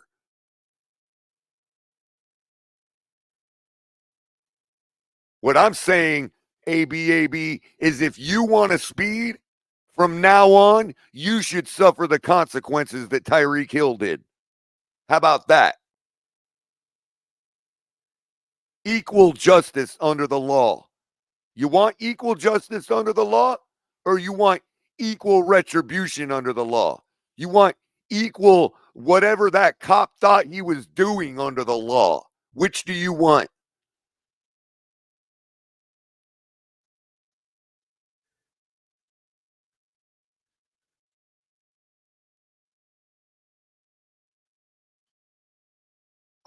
And AB, that's why it's surprising. If you really have, that's why it's surprising to me. Knowing, I know you fairly well over the last couple of years. I'm pretty sure you're down in the 305. You've made it clear. For you to even take this position is amazing to me. Unless you're just trying to troll me, which usually is what you're trying to do. So I'll move on for a second.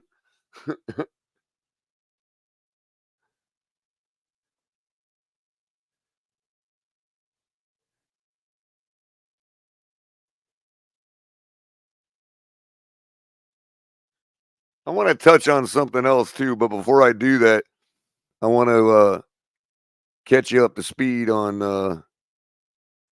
a couple of different things. This is a post from nobody, but I mean, I shouldn't say a nobody. A guy that has a stable enough job to afford Twitter Premium with close to 7,000 followers. But this isn't the first person I've seen post this. I guess I would have to look up the profile.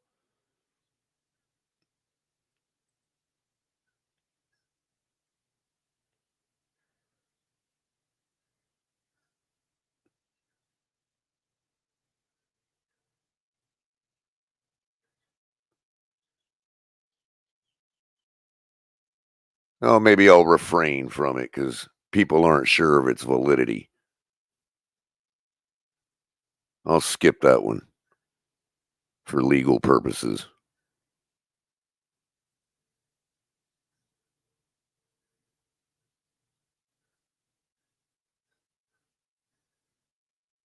According to, I'll actually replace it with this because this is pretty interesting. Just sent to me by Capitan. Thank you, Capitan.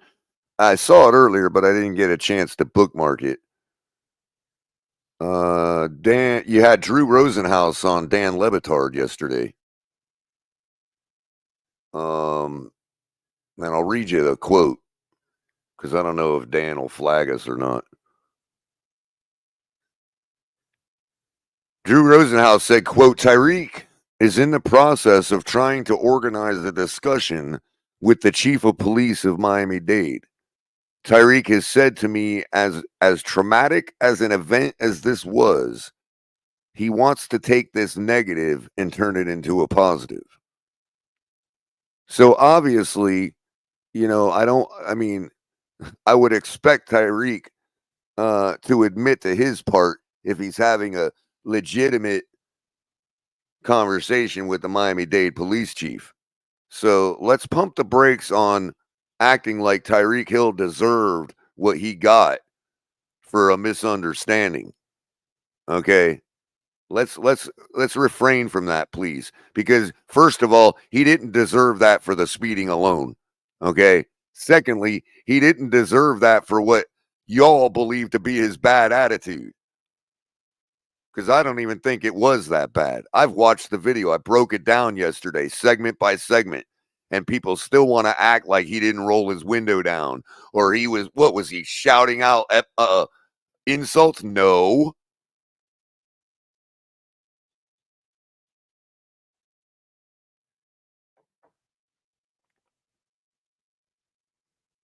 Oh, he was such a dick. He was so uncooperative. All of that is lies. Outright lies.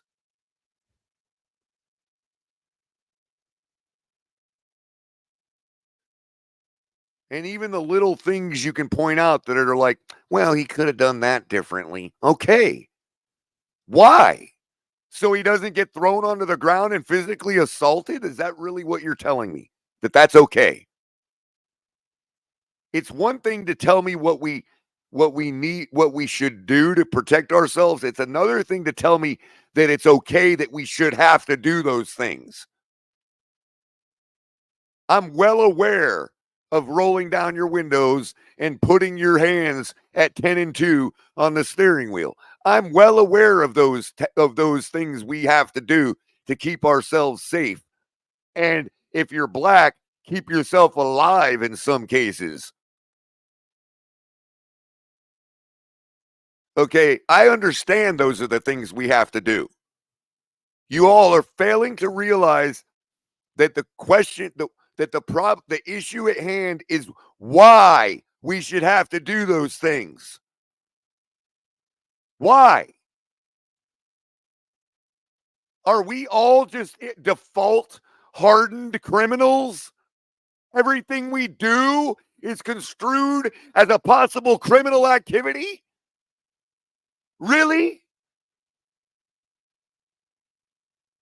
Every word out of our mouth, every inflection of our tone, every condition of our day is by default a criminal activity?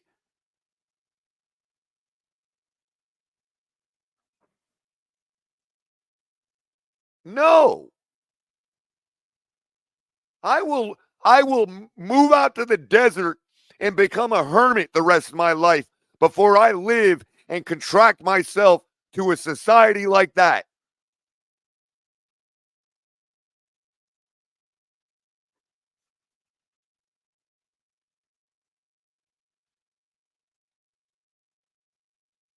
And I would invite anybody to join me. Call it a commune if you want.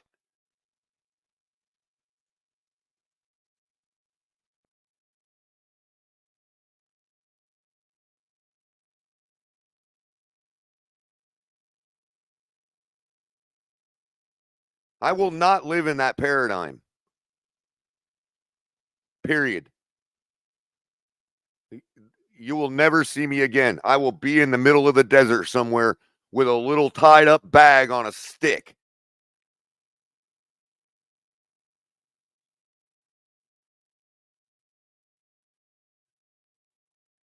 I'm sick of it. I was just telling El Capitan last night backstage because I didn't want to get into describing the different instances I have had, because my life hasn't been threatened. As poorly as I've been treated by law enforcement, I've never had my life threatened by them. So I don't feel it's my place to speak on the experiences I've had. But I will tell you about one, because it's important to know what the police officer, what the sheriff deputy told me. It's important for you all to know what he told me. While I was in the commission of doing the right thing, the moral thing, the proper thing, the thing we're told to do.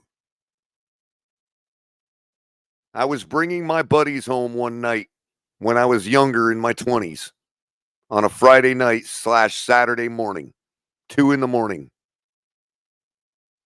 And this is just one incident, by the way. I don't want to drag out and make it all about me, because I could write a book. But none of that's important, because my life has never been in danger. There are lives in danger out there because of the attitude that law enforcement takes to the general public.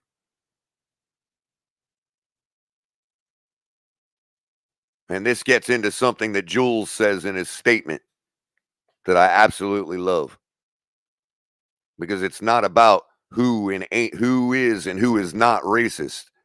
It's about the fact that the way your attitude is towards the general public affects people differently.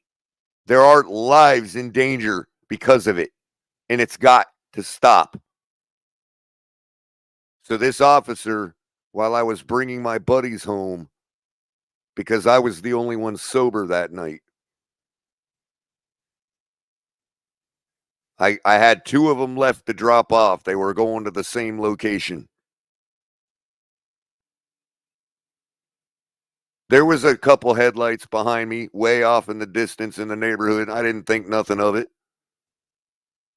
I turned down his road, got all the way up to his house, almost stopped before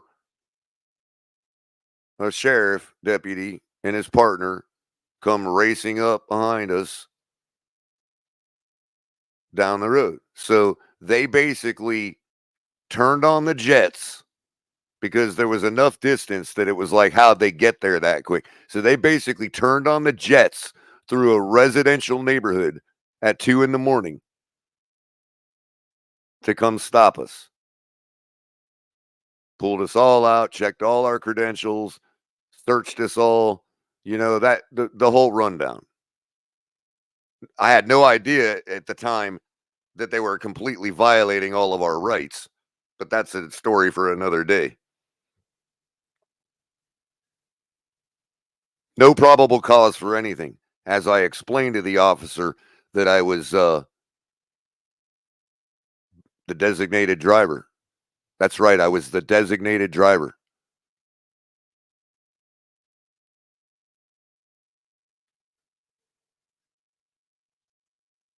And that officer told me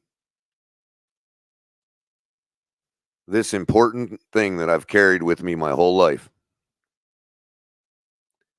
He said, "Well, I'm sorry, Mr. Culler, but at 2 in the morning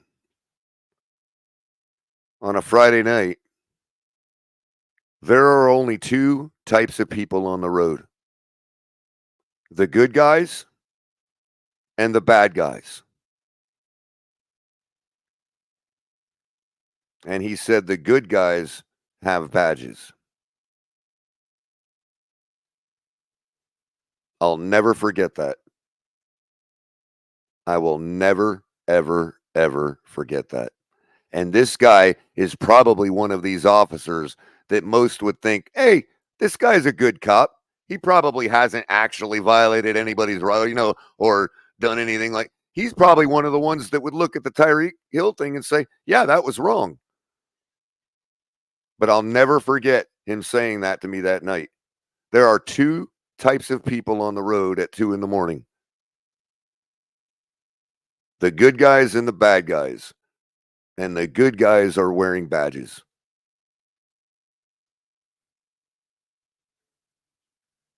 Now, you tell me how that is going to disproportionately affect somebody like, let's say, Dave Letterman compared to somebody, let's say, like Tyreek Hill. Because I have yet to see the video of David Letterman being yanked out of his Corvette by the New York City Police Department. The guy is known to be, widely reported to be, the king of unpaid speeding tickets in New York. Yet there's not one video of him ever being pulled out of his car. Do you think Dave Letterman is the model of exemplary behavior? I'm pretty sure he mouthed off to a few cops in his life. That's just a guess. Have you ever seen a video of Dave Letterman being yanked out of his vehicle like that? Ask yourself that and then tell me that it don't disproportionately affect people. It's got to stop. That mentality that cop told me that night has to stop immediately.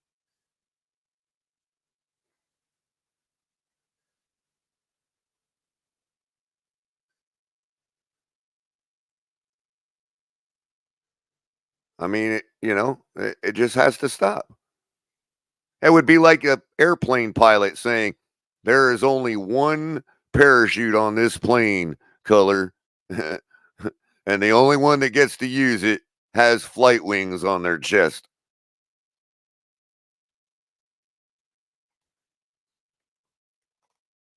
Ain't no different.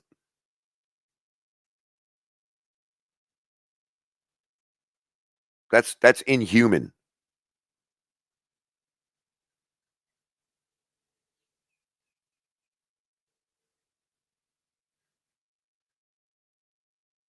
Forget un-American. It's inhuman.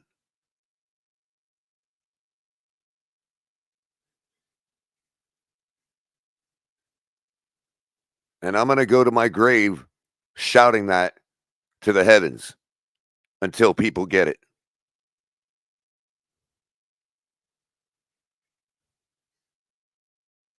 And I'll say on behalf of Tyreek Hill, who said it the best already, do what you got to do.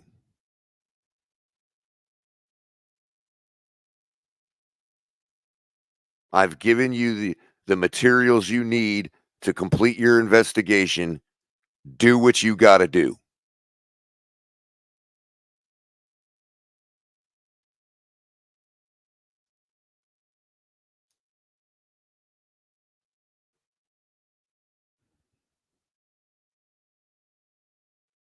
So Angel Maisonette,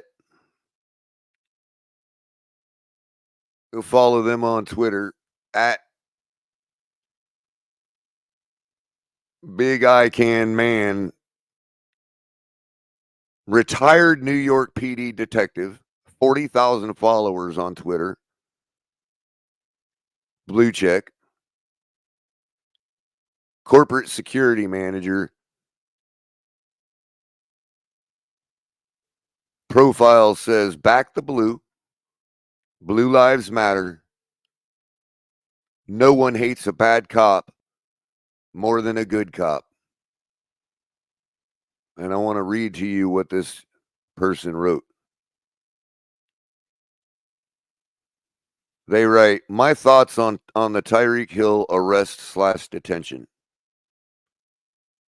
As a police officer, half the battle is de-escalation. Write the summons. You're walking away from the vehicle. Who cares if he puts his window up? You have his ID. It's not our job to teach grown people manners.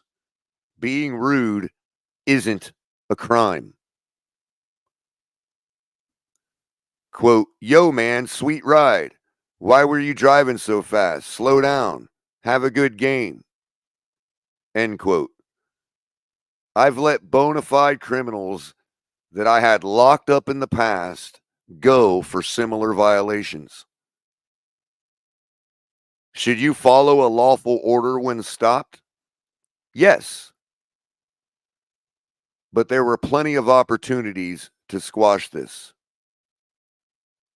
His friend pulls over to see what's going on. Why so aggressive with him? Quote, your friend is being detained. Please keep driving. It's unsafe to park there. End quote. There are enough legitimate criminals out there that we have to worry about. These police officers were unprofessional, in my opinion.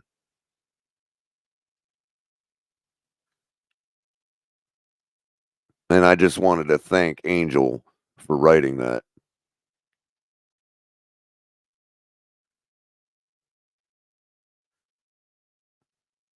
Nobody's arguing that it helps the situation, AB. Did it help with the situation to tell him to stop crying when you have your knee in his back? Did that help the situation? Did Tyreek Hill get a chance to put his knee in the officer's back?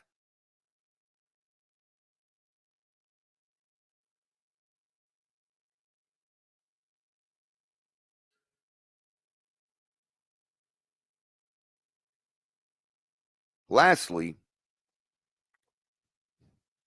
since we're just hit the 2 hour, 3 minute mark, everybody hit the like button, please. I'm just about to wrap it up. I'm only going 2 hours today. I can't go forever today, or you'll lose me for tomorrow. It's amazing how quick 2 hours goes. But I really appreciate every one of you that are still with me listening to this and supporting TFTG. Hit TFTGnetwork.com. You can find all of our content there, including our merch site, shopping site, where you can get all the great TFTG gear, including y'all's favorite, the Cooking Folk apron.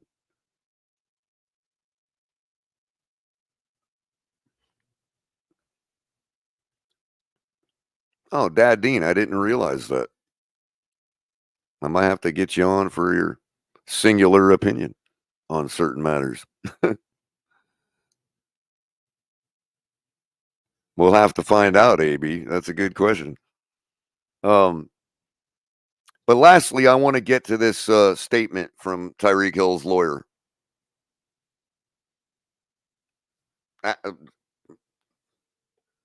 Top class individual, by the way.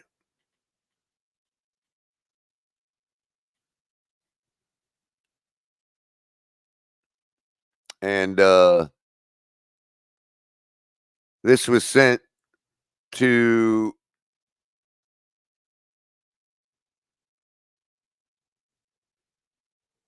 Well, this was just put out as a statement from his law office. Statement on behalf of Mr. Tyreek Hill. After careful and thorough review of the multiple body cameras and concerned citizens' videos that captured the unfortunate events that transpired on Sunday, September 8th, 2024, between several officers of the Miami-Dade Police Department and Tyreek Hill, we are demanding for the immediate termination of the officer that has been placed on administrative leave. On at least 2 occasions, the escalating officer placed his hands on or around Mr. Hill's neck during the traffic stop. After Mr. Hill was forcefully pulled out of his vehicle by this officer, Mr. Hill was then forcefully put face down onto the pavement. The officer then placed his knee in Mr. Hill's back and his hand around the back of Mr. Hill's neck. Once Mr. Hill was placed in handcuffs and standing on the sidewalk, after being told to sit down, Mr. Hill notified the requesting officer of his intent to do so, and there again, the same officer as before grabs Mr. Hill from behind and forces him down to the ground. While doing so, the officer then again placed his hands on or around Mr. Hill's neck. Even while Mr. Hill was advising the officer that he had had procedure done on his knee, the officer ignored his statement and continued his escalation in his use of force. Each action that a law enforcement official takes is governed by standard operating procedures. We are of the opinion that the officer's use of force was excessive, escalating, and reckless. We are demanding that the officer be terminated effective immediately. The events that occurred on Sunday, September 8th, 2024, are just a reminder of the realities of the many injustices that people of the Black community and minority communities face at the hands of law enforcement. While we are in no way accusing the officer of being racist, we are accusing the customs and practices of law enforcement from a historical standpoint of being discriminatory and oppressive to Black and minority communities. We cannot ignore this fact and remain silent on the issue just because it's a tough conversation. Mr. Hill is committed to furthering the conversation and being active in promoting change in community and police relations. Sincerely, the Law Office of J.B. Collins, P.C., Julius B. Collins, Esquire, Attorney at Law.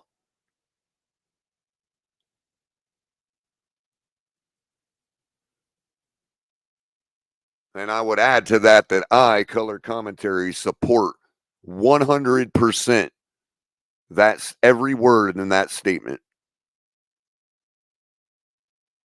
And I will join Mr.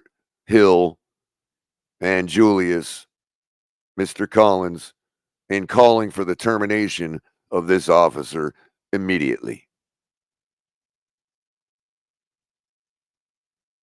That's all I can do as your humble host, dumb guy on the internet.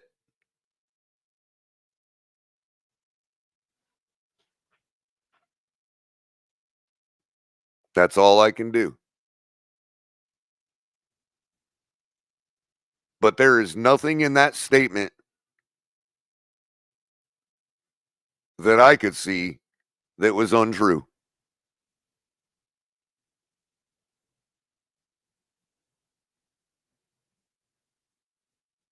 And nobody's going to convince me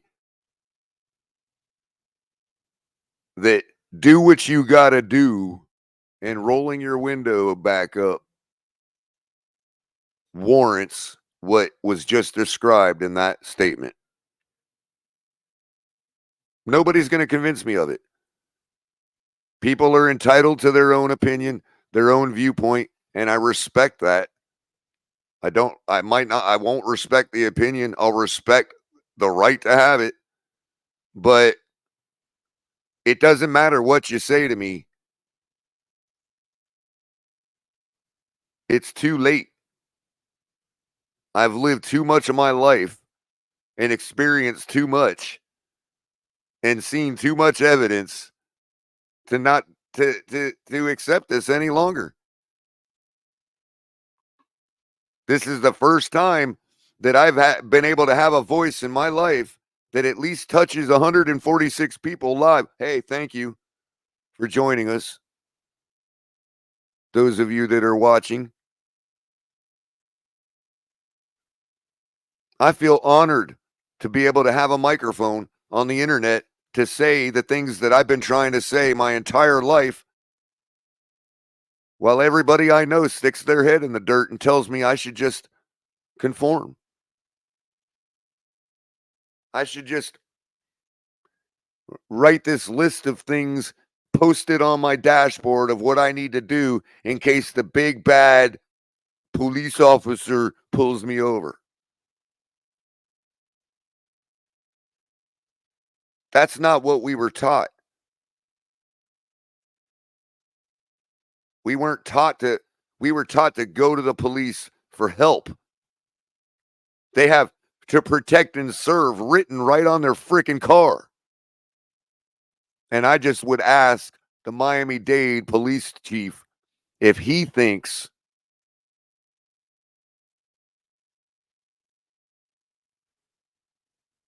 that Tyreek Hill on Sunday was either protected